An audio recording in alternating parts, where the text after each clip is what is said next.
This message Weekdays from the Church of Jesus Christ of Latter-day Saints. The home for Skyview Sports. Sports Talk Radio, KLGN Logan, 106.9 FM, 1390 AM. The Fan. We are Black Force! And here's what you need to know. The Angels may have beat the Phillies, but it was still a big day for Bryce Harper. 7-6 in the bottom of the eighth. First pitch to Harper. He launches one high in the air, deep right field. Renfroe back, looking up, and it's gone! Number 300 is a go-ahead two-run home run by Harper in the bottom of the eighth inning. It's one amazing swing after another this month for the Phillies, and Harper has put the Phillies up 8-7 with his 300th career home run. Phillies radio network on the call. The Angels came out on top 10-8. Harper is the 158th player to reach 300 career home runs. Right now, the Reds, who are 2 games out of the final wildcard spot in the National League, have extended their lead over the Giants. It's 4-1, top of the 9th. I'm Monty Bolaños. It's the Full Court Press with Eric Frandsen and Jason Walker. Welcome back to the to the show that we're doing right now. Following the local teams, breaking down the biggest games with in-depth analysis and team interviews. There's going to be much higher expectations, sense of awareness of what we bring to the table.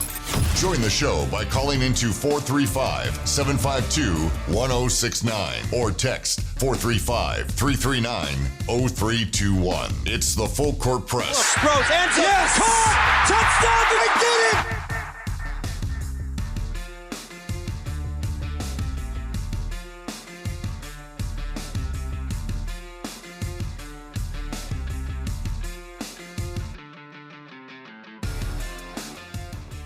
Good afternoon, everyone. Welcome to the Full Court Press.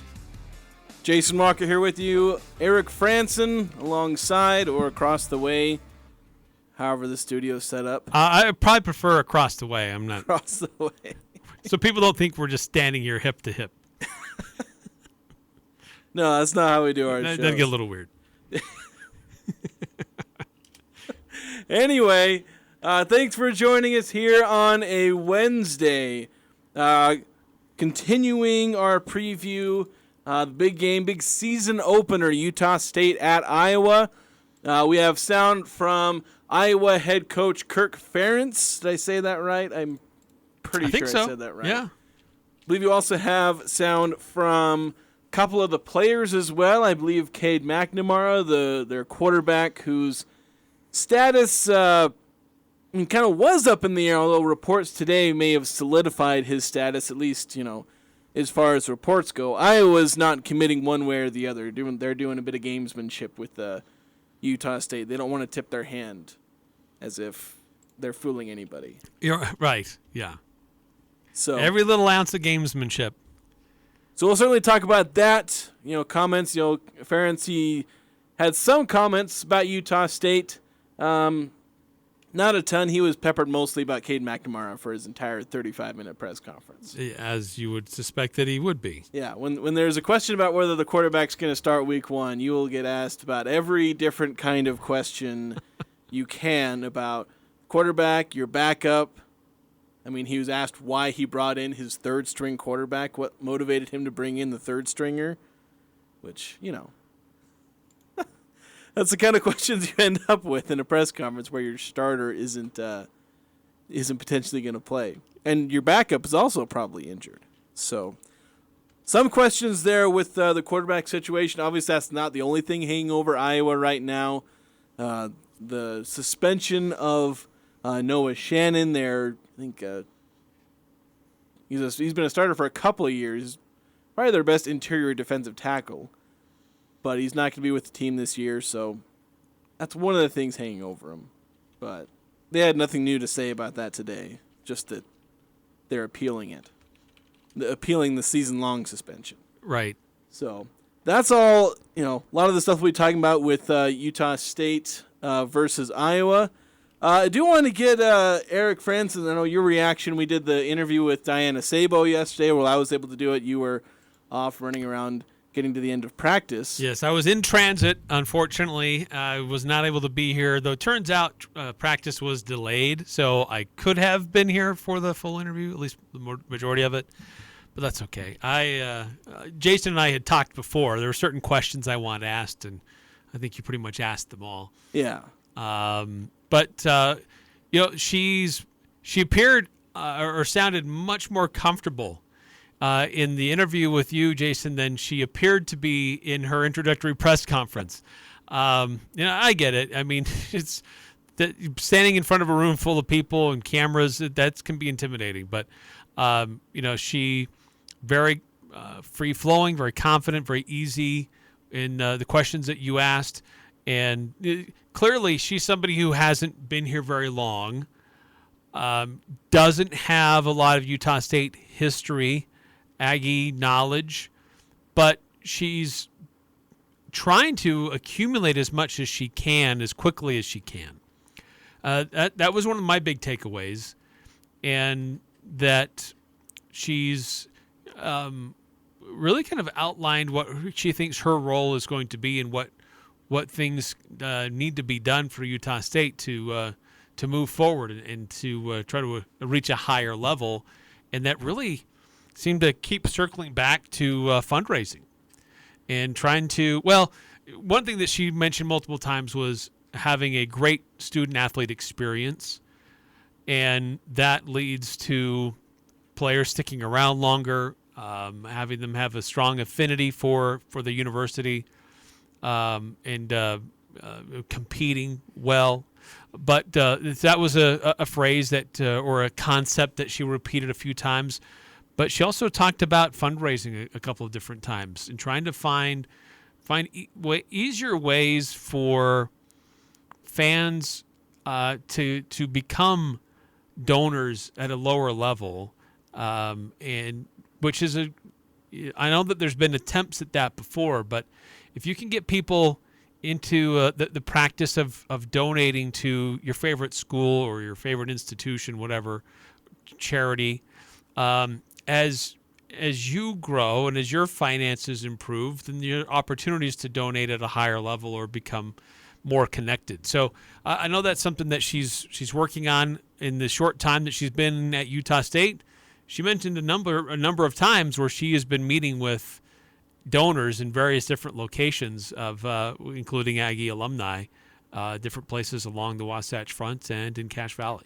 Yeah, I think you hit on several of those key points. Fundraising was one of them. It was 2 or 3 different times, in talking about improvements and about the state of the athletic department and what's the next step and these different kind of questions. It would tie back to fundraising. It didn't come off as we need everyone to give more money. It was some of it was we need to reach out to people who they haven't been reaching out to at all. There are some people who could donate that don't.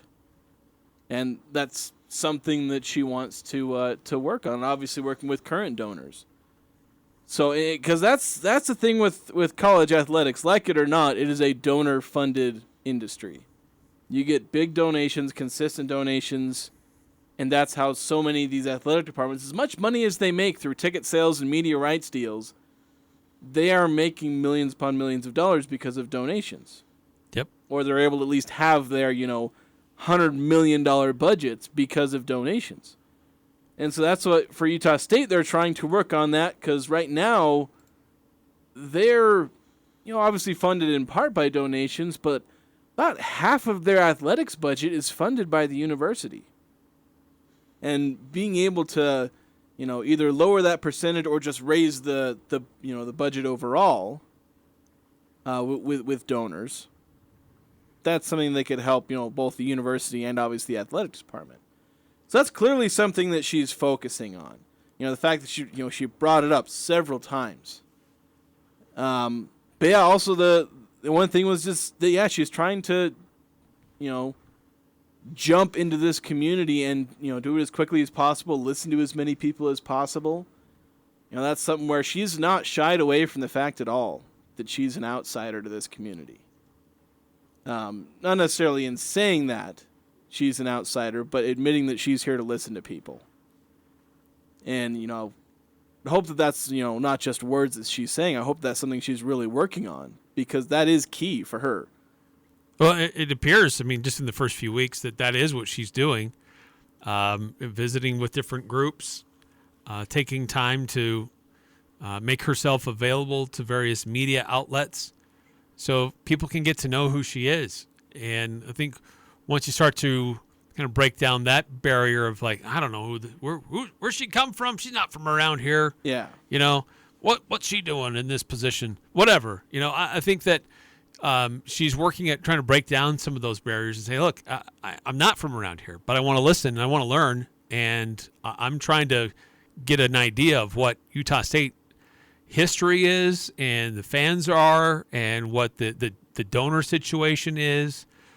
And this is somebody who comes from a really interesting background that can benefit Utah State if folks will give her the opportunity to do that. And so, I was really impressed with the interview. Thought she did awesome. I wish I could have been here to ask her some of my questions. Some of her answers raised a few others that I wanted to follow up on, but wasn't here to ask. But that's okay. But we hope to have her back on again. Seemed like she was eager to stay on for as long as we needed her on. I know. To answer as many questions as we were going to lob at her. I was asking the questions. We'd gone 20 minutes, and she was like, that's it. And I'm like, oh, gosh, was I supposed to ask more? I begin to doubt my skill as an interviewer. So, yeah, we'll certainly work to see if we can have her back on at a later date. Maybe, maybe the end of the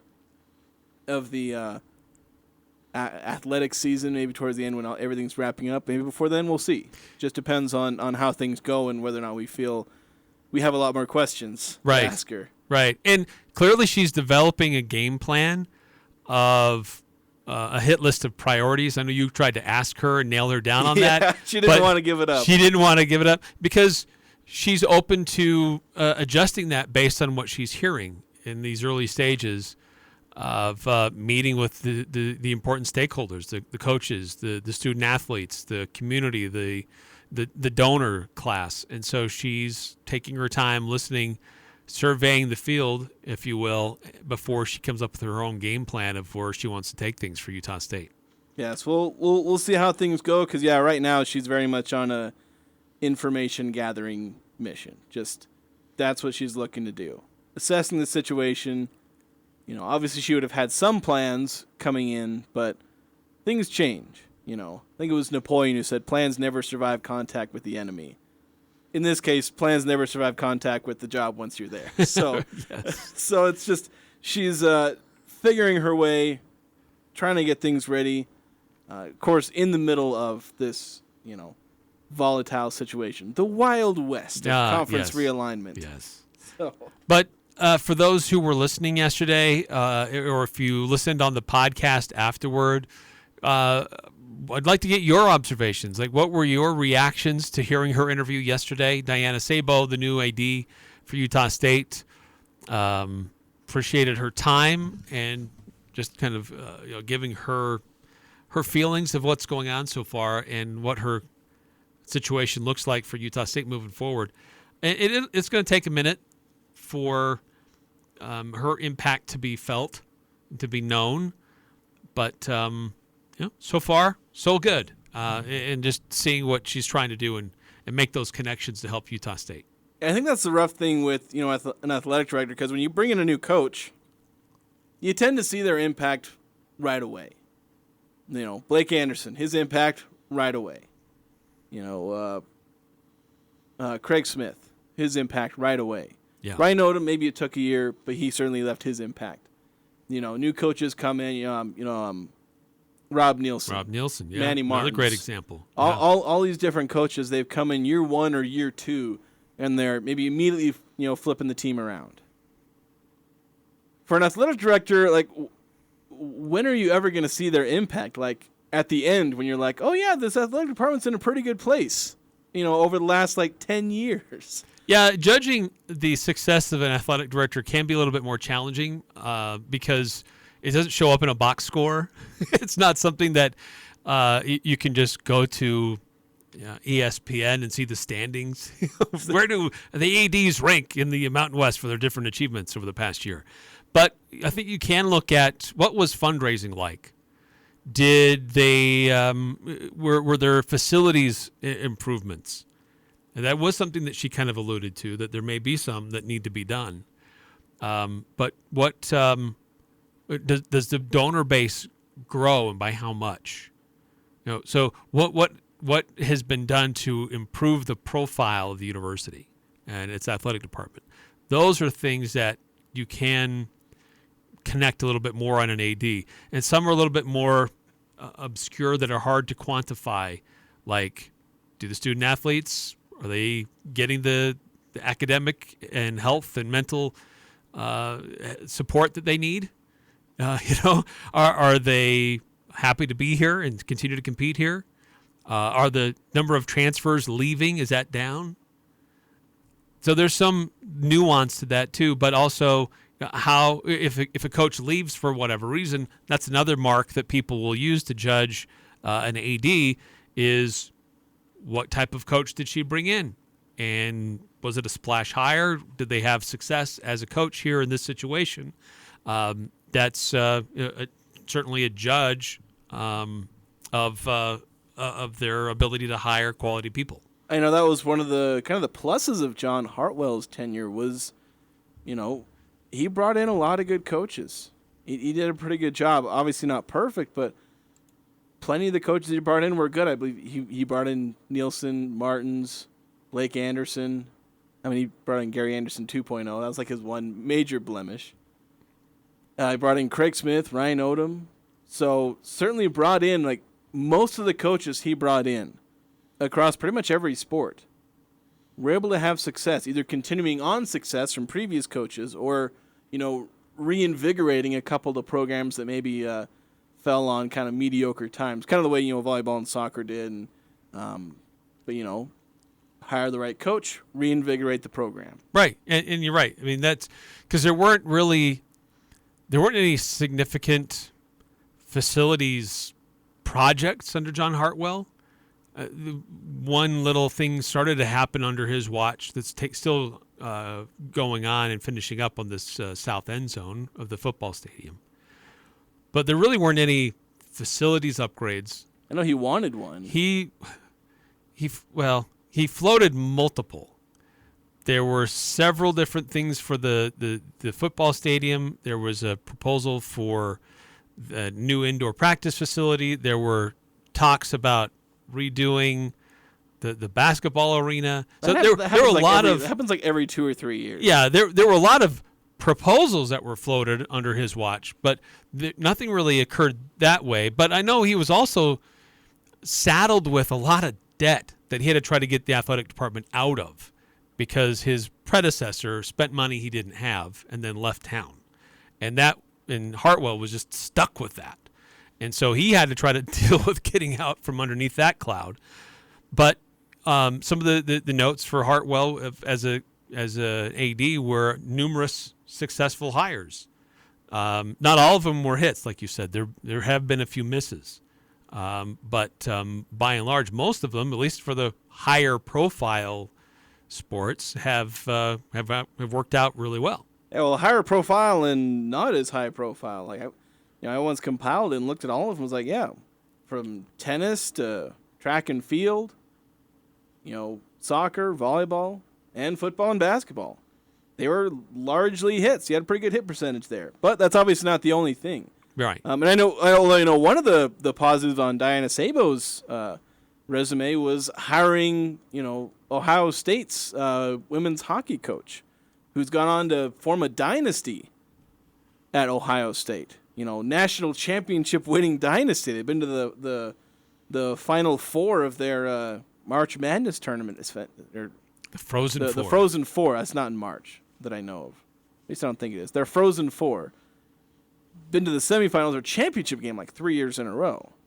And that's something that it's a feather in the cap of the athletic director. I hired that guy or that girl in this case. Mm-hmm. But yeah, there's more to it. There's fundraising, which helps with recruiting and NIL nowadays and a bunch of other stuff. So there's a lot that goes into, being an athletic director. 4446 texting in, do we really care about women's hockey, though? I mean, here, no. Well, yeah, but not there, because we yes. don't have it. I mean, in a place like Ohio State, in a conference that it is valued and that it brings a lot of fans to games, yeah, it is of importance. And really, it's just an illustration that Jason's trying to make here is that she has experience going through the coaching search process and finding somebody who turned out to be a very successful coach. That's the story. Yeah. The sport that we're talking about, whether you like that sport or not, is irrelevant. The story is that she went through the process, found a replacement, and that replacement has been wildly successful. So that's really good news. 7241 saying we don't tolerate hockey slander here. But yeah, as Eric said, like the point was, about being able to hire a good coach. I mean, I don't know if Diana Sabau is someone who knows hockey. Maybe she does. Maybe I could have asked her about that. But like, if she's not, like, it's notable if you know how to hire a coach in a sport you know nothing about, or maybe know little about. I imagine it's not that she doesn't know anything about hockey. Being in athletics, you're going to learn a lot about a bunch of different sports. But, when you're hiring coaches in sports that you don't know much about, like if I try to hire a lacrosse coach, heavens if I knew what makes a good lacrosse head coach. But if you can figure that out, then that's, one of the things you'll be good at. If you can recognize the traits of a good head coach, because they overlap throughout different sports. Yeah. The ins and outs of the sports change, but the leadership qualities and all that. If you know how to identify those, doesn't matter what sport you're looking for, you're probably going to find a good coach because you'll know what traits matter, and you can try and identify those. Doesn't mean you're going to be perfect. No, but you'll certainly have a decent success record. 8968 texting in, Gary Anderson 2.0 wasn't exactly all the old athletic director's fault, except for being pressured by fans. Yeah, it's a good point, but I would say he wasn't. That hiring decision wasn't because of fans. Fans might like somebody and be wildly in favor of somebody, but the fans, an AD is not going to yield to that kind of pressure from the fans.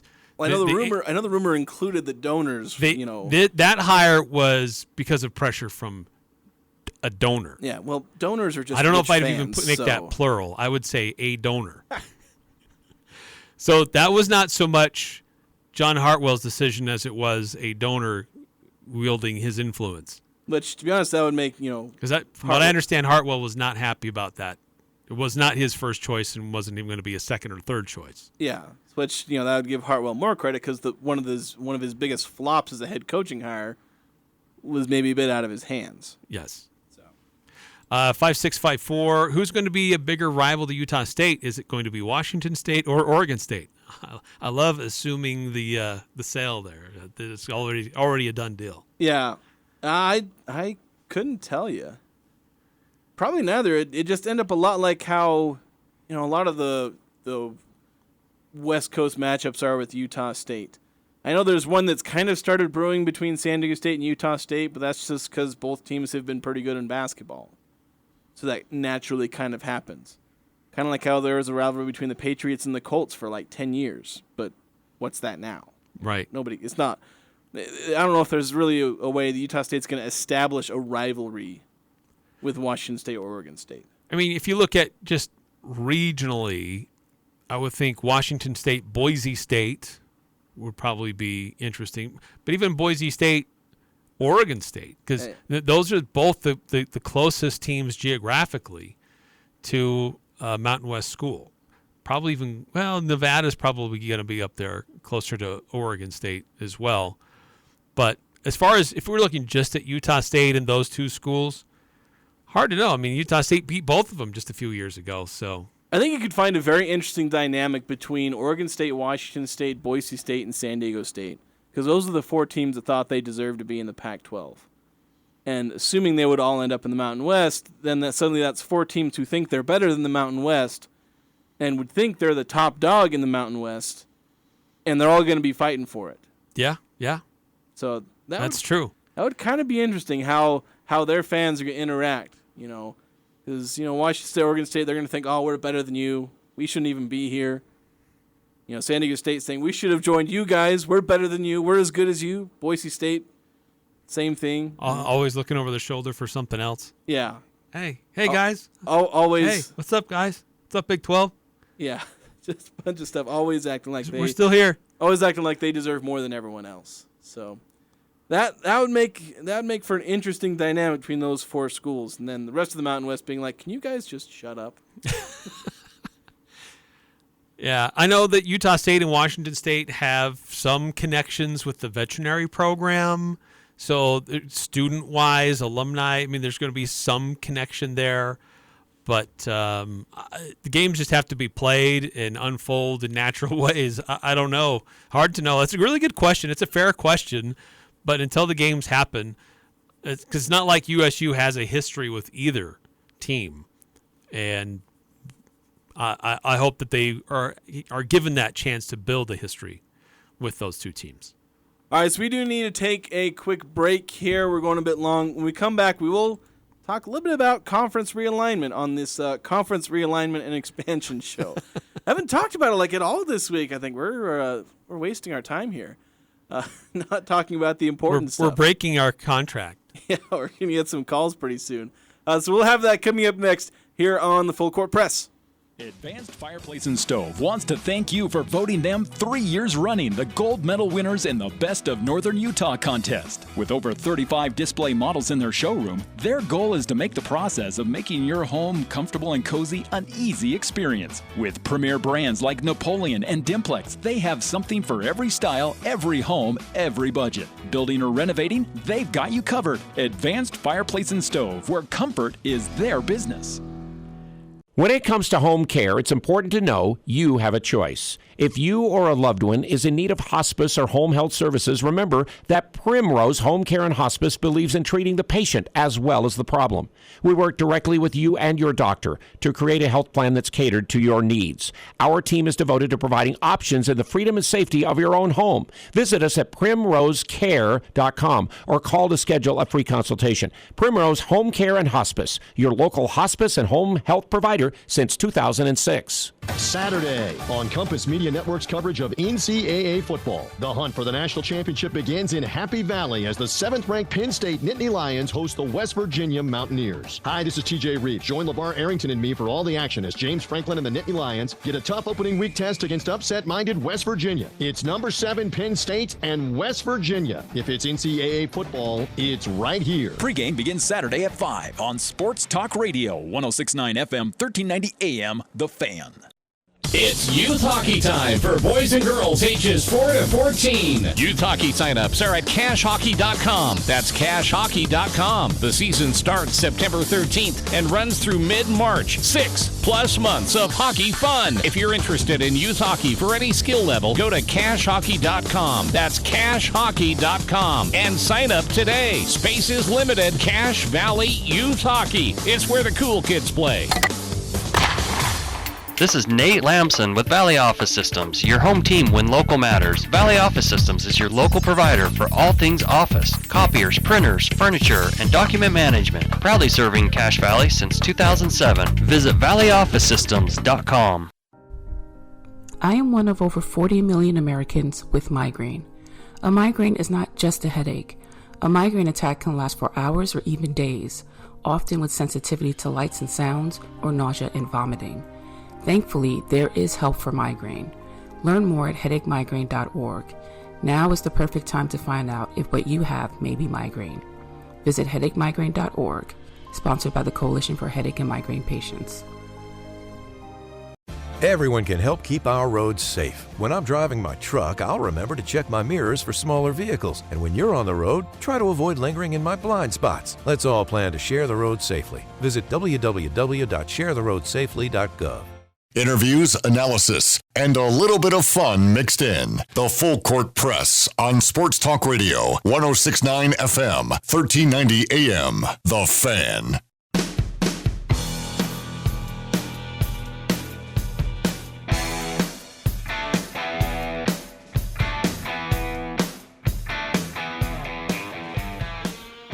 Be on the lookout. We were notified a few minutes ago of emergency crews being on the scene of a vehicle accident at about 3100 North US 91. It was partially blocking all northbound traffic on US 91. So if you're in the area, maybe take the back roads. I always like taking the back roads instead of going all the way up highway. It's more. It can be an adventure. It can be an adventure, but if you know what you're doing. Yeah, yeah. Used to head up to Skyview on the back roads. Very nice little drive there. Yeah. So we do need to move on to the important portion of the show, the reason that we're all here. Let's quickly get to it. We've got some significant breaking news tonight. We got some breaking news. The latest in conference realignment on the Conference Realignment and Expansion Show. Yes, there we it's go. Very official. The conference realignment. Contractually obligated. So this the latest. I don't know if it's the latest because I know one of the reports we didn't get to it on like either of our shows earlier this week. I think the news came out on like Sunday or maybe early Monday. But that there is there's momentum, or I think the phrase is like continued momentum toward the ACC accepting Stanford, Cal, and SMU under kind of conditions we talked about, I think, last week, where SMU's agreeing that for like 7 years they're not going to take any media rights revenue type thing. Basically forego that payout just for the right to be in and eventually get the payout.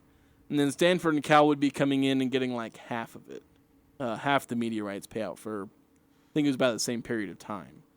So more and more likely that the Pac-12 will just die and that Stanford and Cal probably not looking all that much to rebuild the Pac-12. And that was something that, some of the athletic directors, they've all been kind of publicly saying, oh, we want to rebuild the Pac-12. Washington State, Oregon State's, presidents or ADs, various comments they've made. We want to rebuild the Pac-12. I think even, I don't know, have Stanford or Cal's, leaders, I can't remember if they ever said anything about rebuilding it. They've been a little bit more quiet. I think they're trying to play both sides. Yeah, well, they definitely are. Like, always they're keeping their options open. Yes. But their preference is to join the ACC. I know Oregon State and Washington State would probably prefer to rebuild the Pac-12, but the writing may be on the wall with, what's going to happen. Because it does seem like Stanford, Cal are going to go to the ACC. There is, still opposition to them going there. They need I think there was 4 schools they were in opposition, and one of them needs to flip. Clemson, Florida State, North Carolina, and NC State are the 4 schools that voted against the additions of those schools. 11 other schools said yes. There was reportedly supposed to be a meeting Monday afternoon among ACC schools, but there was a shooting on the campus of North Carolina. And so they postponed those meetings. North Carolina staff obviously need their focus and attention on their students and faculty and the well-being of their community. So that was postponed. Was just reading that it appears that some decisions may be made by Labor Day. And I said this last week. Decisions, we're going to get some decisions one way or the other by the end of this weekend. I mean, I don't know how you drag this into the regular season with everything else that starts to pick up now, with everything you have to do with students on campus and sports in full swing. I don't know how you can dedicate the time to this topic when that's going on. And so I would suspect, and just for timing purposes too, that you'd want to get this done ASAP. And it seemed to indicate before the shooting happened on Monday that things were moving in that direction with Stanford and Cal, at least, seemed more favorable that would be accepted. SMU is still in the mix, but we still are unsure as to what's going on there. Yeah, I know for, as far as SMU goes, that doesn't really matter for the Mountain West. The only potential benefit to SMU, not going, or benefit either way is SMU didn't go, and maybe the Mountain West tries to take from the AAC. But there doesn't seem to be any indication that the Mountain West is looking at the AAC as far as rating them, which maybe they should be, if for no other reason than to, play defense by playing offense, if you can kind of get what I'm saying, because they're trying to get Washington State and Oregon State to the Mountain West and trying to fend off the AAC's overtures.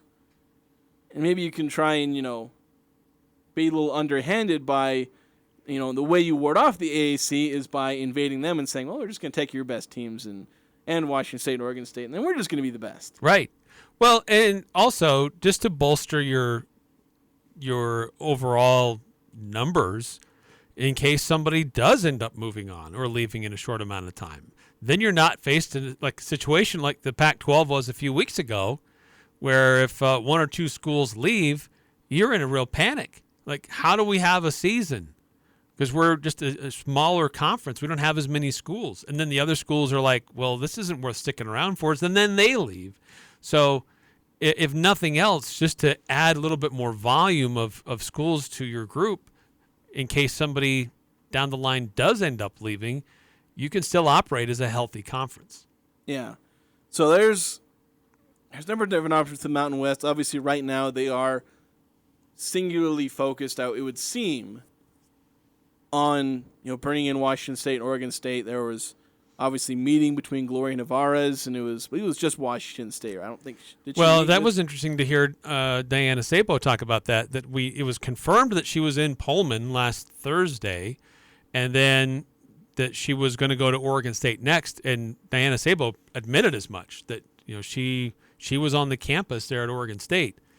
And there were reports that Mike Oresco with the American Athletic Conference is doing a Zoom call with those institutions and might make an in-person visit later this week or into next week. But man, hats off to Gloria Nevarez. Like, no, I'm going to go press the flesh. I'm going to meet in person. We're going to read body language. I'm going to meet people, walk around campus.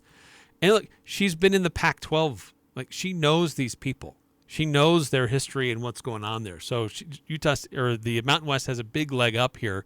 But that was another thing that was interesting from Diana Sabau's interview yesterday, is like illustrating that, look, it's not as easy as some people might think to just say merge the two conferences. There's a lot of complications there. Yeah, there's a lot. It was just like, it was almost like a joke in the sense like, I don't know if we really can do that. I mean, maybe they'd try, maybe they'd consider it.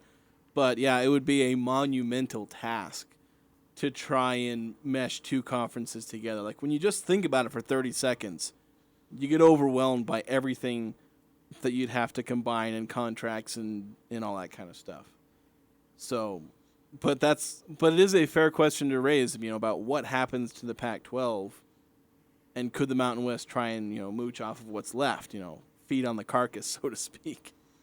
But you never know, and there's a lot that can potentially happen there. 8968 texting in. Oh, no, hold on a second. The text thing was being weird. So we're going to start with 5654. Says, if we get Washington State and Oregon State, does that mean they're going to drop Hawaii and have them going independent?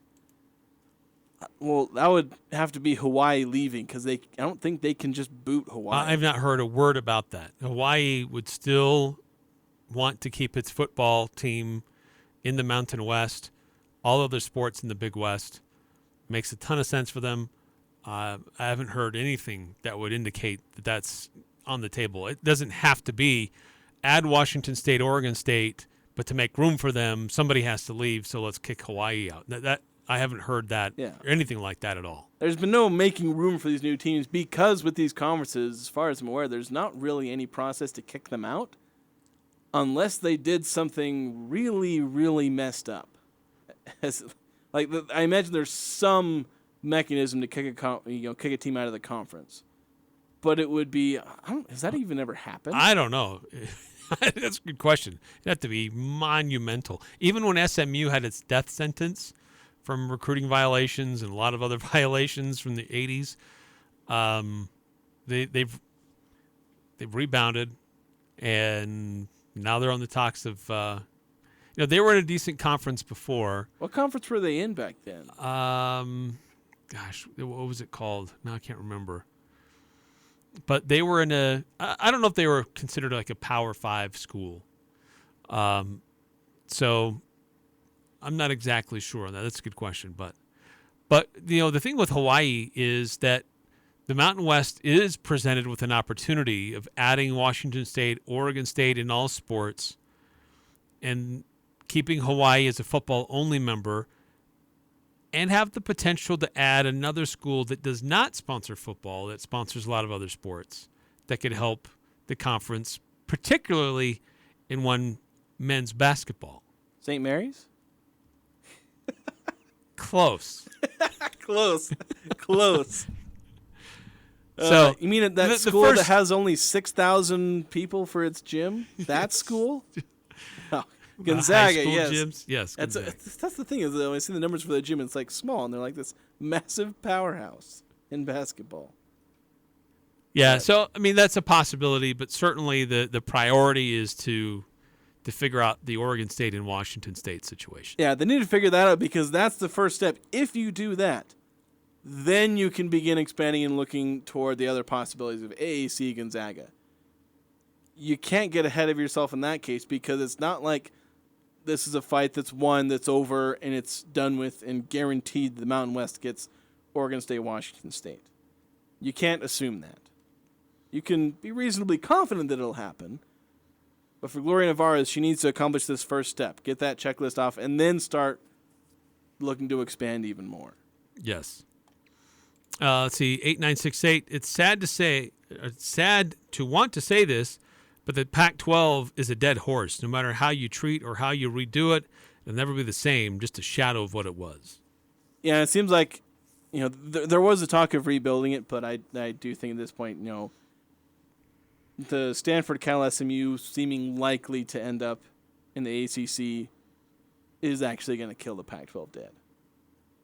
And yeah, a rebuilt one, 8968 is perfectly right, where it's just if they had rebuilt it to, include the remnants or the top echelon of the Mountain West and the AAC, it would have just still been a shadow of its former self. It would have been a complete shadow because basically most of the great history of the Pac-12, with USC, UCLA, and all them, and Oregon and Washington, even the Arizona schools, most of it is gone. Basically, the only banner team in the conference would have been Stanford, and that's mostly because of all the sports that aren't all the Olympic football. Sports. Like that's where they're the conference of champions because Stanford wins a bunch of them in rowing and track and field and all that. So it would have been a complete shell of itself, basically a glorified G5 conference. Yeah. 5338, wasn't SMU in the old Southwestern Conference when they were slapped with the death penalty? Southwestern, yes, that's what I was trying to think of. The SWAC? Or was it just no, SWC? I don't think it was. I think it was just SWC, and I don't remember who all belonged to that Southwestern Conference because it may have included a number of teams who are now considered P5 schools. All I can think of is that I'm pretty sure SMU played like BYU in some bowl game back in like the 80s or something like that. Was that the Miracle Bowl or were they playing somebody else? Or BYU made that, massive comeback in the last like 2 minutes. I can't remember if that was SMU or somebody else. Okay, so there are, a number of teams who are now considered Power 5 schools. Texas A&M, Arkansas, Baylor, Oklahoma. so pretty good conference back in the day. Yeah, it was a good conference. Yeah, they really killed that program. I imagine they're probably salty about Texas Tech. SMU would probably be in a much different place. But then again, recruiting violations. Yeah. Yeah. So, no, that's thank you, 5338. That's right. 5654, if we had Washington State, Oregon State, do you think that they would go after some of the top teams from the AAC, form a better conference, could maybe be a part of the P5? Yeah, if you could try and, again, if you got them, then, the dream scenario would be then pick off the rest of the top of the AAC. Maybe you get a Gonzaga in.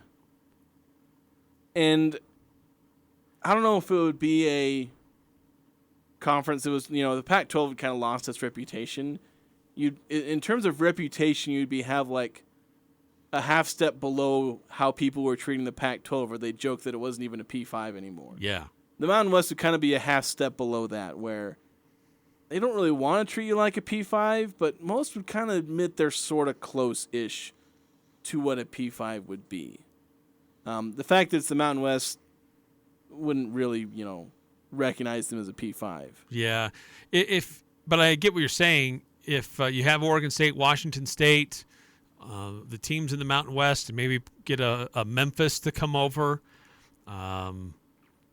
Tulane maybe, then you're a stronger conference, and by playing a zero-sum game, the AAC conference is weaker.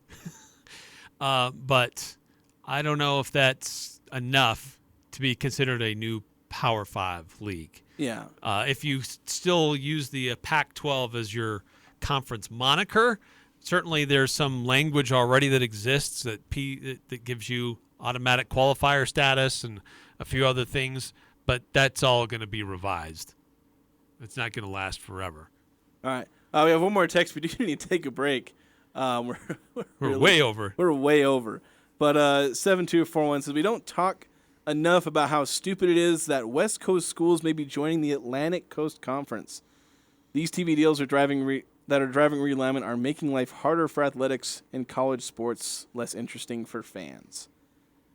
And yeah, that is the funny thing that we're talking about. The Mountain West, who is geographically the neighbor of I almost said Ohio State again, Oregon State and Washington State, the main rival for grabbing those teams is a team that has UCF in it, and that literally is on the Atlantic coast, which is about it's also as crazy as obviously he was mentioning the Stanford and Cal joining the ACC, like the fact that these are actual possibilities. Right, you're going to go from Stanford to Boston College. Yeah. Or if you send your rowing team across the country, your volleyball team. Yeah, how's the rowing team going to handle? You have a full day just in travel. Does the rowing team have to adjust from rowing in the Pacific Ocean to the Atlantic Ocean? At least it's still sea level. Yeah. But yeah, just seeing Stanford and Cal in the AAC or Oregon State, Washington State in the AAC. Right. In the AAC, you've got Navy. That's in Maryland. It's just... You got South Florida. Literally coast to coast. Florida Atlantic, East Carolina. Yeah, it's just ridiculous. Anyway, we do need to take a break. When we come back, we'll close out the hour here on the Full Court Press. Imagine your wedding day. Elegant, simple, yet stunning, stress-free. It's your day. It's all about you. Whether you're looking for small and simple or have a grander idea, the Riverwoods Conference Center will accommodate your every need. Choose the inside ballroom elegance or outside along the natural decor of the beautiful Logan River. A Riverwoods event planner will work personally with you to make sure your event is exactly how you've envisioned it. The Riverwoods Conference Center, where your happily ever after begins. Google Riverwoods Conference Center or call 750-5151. Fall is in the air and it's getting colder. Make sure your vehicle is well maintained. Valvoline Instant Oil Change in Logan across from Angie's can help. As the weather turns colder, your car needs more babying and an oil change is easy. They'll change your oil and also check other fluid levels and replace your air filters if needed. The best thing, you can stay in your car while their trained professionals service your vehicle. Valvoline Instant Oil Change, 695 North Main, open 7 days a week. Clean it up and get it out this fall. Don't wait another winter. Let DD Auto and Salvage pay you for that junk vehicle. DD Auto and Salvage makes it so easy and fast to get rid of your junker vehicles by paying you the most money possible. Pickup is available. If you have metal, DD Auto and Salvage in Logan want to pay you today. Search DD Auto and Salvage today or call 787-1204. That's 787-1204. See store for details.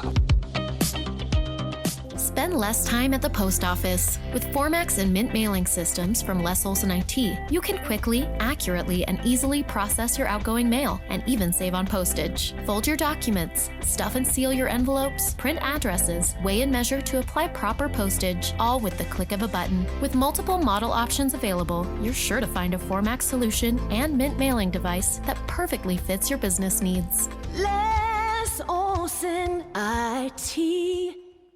Thursday on Compass Media Network's coverage of NCAA football. We kick off the 2023 season with a cross-country showdown as Cam Rising and the 14th-ranked Utah Utes host Graham Mertz and the Florida Gators. Hi, it's Greg Daniels. Join Chad Brown and me for all the action as the hunt for the college football playoffs starts now. It's number 14 Utah hosting Florida. If it's NCAA football, it's right here. Pregame begins Thursday afternoon at 5:30 on Sports Talk Radio, 106.9 FM, 1390 AM, The Fan. It's the Full Court Press, weekday afternoons from 4 to 6 on Sports Talk Radio, 106.9 FM, 1390 AM, The Fan.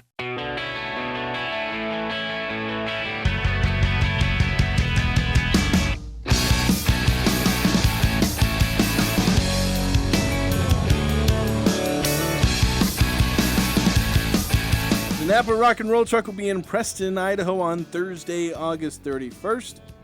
The Napa Rock and Roll Truck will be full of great prices on all tools and equipment from Milwaukee, Robinair, Carlisle, Craftsman, and more. The Milwaukee Tool Rep will be on site with demos and deals. I kind of read that as demolitions. I was kind of hoping it'd be demolition instead of a demo. You know, demos and demolitions can both be fun. Yeah, they can both be fun. And you'll have the tools for it. It's one day only, Thursday. Find the Napa Rock and Roll Truck with all your tools on sale at the Napa Auto Parts Store in Preston. So there you go. So just closing up the hour, I don't know, just what would you say if you were to give a percentage out of 100 that the Pac-12 does die and that the Mountain West ends up with Oregon State, Washington State? What are the odds? Yeah, or just a percentage out of 100% odds. I'd say I'm going to say 75%. 75 to 80%. I think that's about right. I was probably going to go a little higher and go towards 80, 85.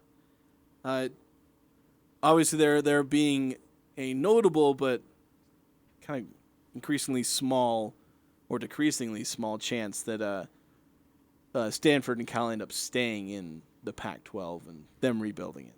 Yeah, the biggest hurdle is still that significant financial difference between what they've been getting and what they would potentially get out of the Mountain West. And there are a number of other financial issues facing the Pac-12 that would have to be figured out and settled, like a $50 million bill owed to what was it, Comcast or DirecTV? I think it's Comcast because of an accounting error. Yeah, when I heard the reason for that, because I didn't really know the reason, I just assumed it was businesses accrue debt because businesses accrue debt.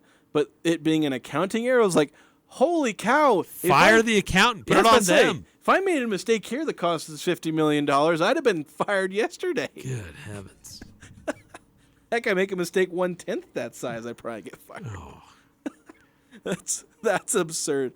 But you know, apparently it's on par for the Pac-12 to make those kind of singular mistakes. How like the one professor at one of the schools set what he thought was the value. Overvalued each school and institution in the Pac-12. And they went with that Blew one up their guy's ESPN math. offer last year.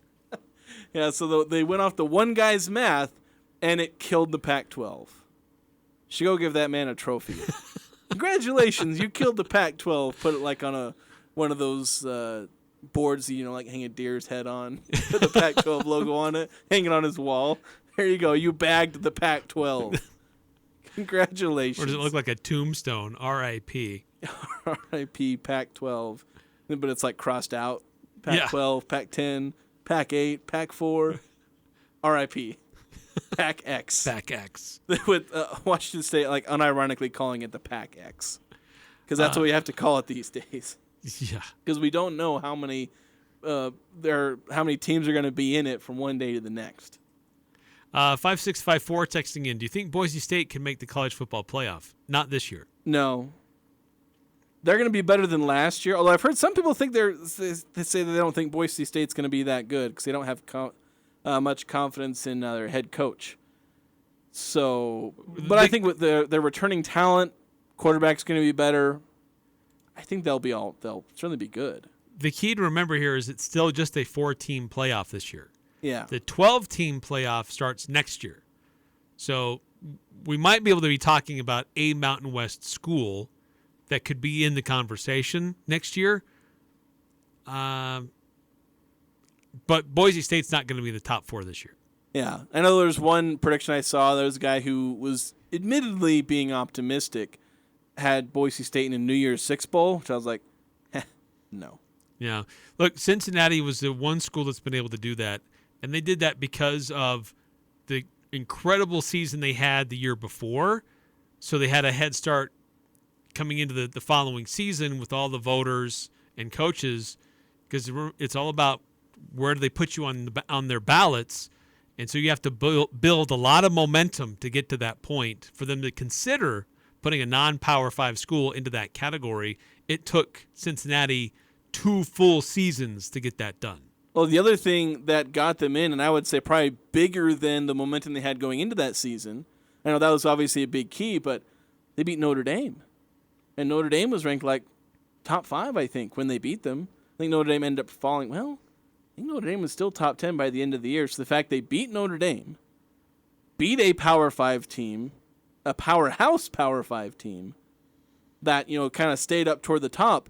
If Cincinnati doesn't do that, they don't get in. Yeah. Even with how much momentum they built and the undefeated seasons and the great team they had. 8003, just started listening. What's going on with the Pac call? So far, nothing. Discussions with Stanford and Cal, with the ACC, seem to be warming up. They were supposed to have a ACC presidents. We're supposed to have a call on Monday, but that got postponed because of a shooting on the campus of the University of North Carolina. I haven't heard any reports about when that will resume, but that campus is reeling a little bit, totally understandably. And so their focus is on their students and faculty and community. But I have heard some things that expect to have some resolution by or around Labor Day. Yeah, so we'll keep waiting. We'll keep reporting. Keep talking about conference realignment here on the Conference Realignment and Expansion Show. All right, next hour we'll actually talk about something else, believe it or not. We'll talk Utah State against Iowa. I'm Dan Patrick, and this is Above the Noise. The word tanking has been a popular term to describe the Arizona Cardinals so far for the 2023 season. Kyler Murray is set to miss time, at least the first 4 games due to injury, and the roster is filled with unproven talent. The Cards are the current runaway betting favorite to land the number 1 overall pick. But tanking isn't as easy as fans are led to believe. Players and coaches still play to win. The team is loaded with 1-year contracts. That will force those players to put on a good show. A similar dilemma the Houston Texans had last season. The team's roster was seriously lacking talent, but even so, Houston missed out on the top pick. In 2021, the Jets looked like they were going to land Trevor Lawrence. They ended up with the 2nd overall pick. So while this roster may be lacking impact talent, don't lock the Cardinals into that top selection in the draft just yet, because with the players and coaches competing for their jobs, you could squeeze in a win or 2 that might surprise you. I'm Dan Patrick, and this is Above the Noise. College football fans, DraftKings Sportsbook is hooking you up with a can't-miss offer to start the season. New customers can bet just $5 on college football and score $200 in bonus bets instantly. Anything can happen in college football. The only thing that's a lock is the great offers from DraftKings Sportsbook. Download the DraftKings Sportsbook app. Use the code Patrick. New customers can score $200 in bonus bets instantly when they bet just $5 on college football. That's code Patrick only on DraftKings Sportsbook. Gambling problem? Call 1-800-GAMBLER or visit 1-800-GAMBLER.net. In New York, call 877-8-HOPE-NY or text HOPE-NY 467-369. In Connecticut, help is available for problem gambling. Call 888-789-7777 or visit ccpg.org. Please play responsibly. On behalf of Boot Hill Casino and Resort in Kansas, 21 plus, age varies by jurisdiction. Void in Ontario. See dkng.co/football for eligibility, terms, and responsible gaming resources. Bonus bets expire 7 days after issuance. The Napa Rock and Roll Truck will be in Preston, Idaho, Thursday, August 31st. The Napa Rock and Roll Truck will be full of great prices on all tools and equipment from Milwaukee, Robin Air, Carlisle,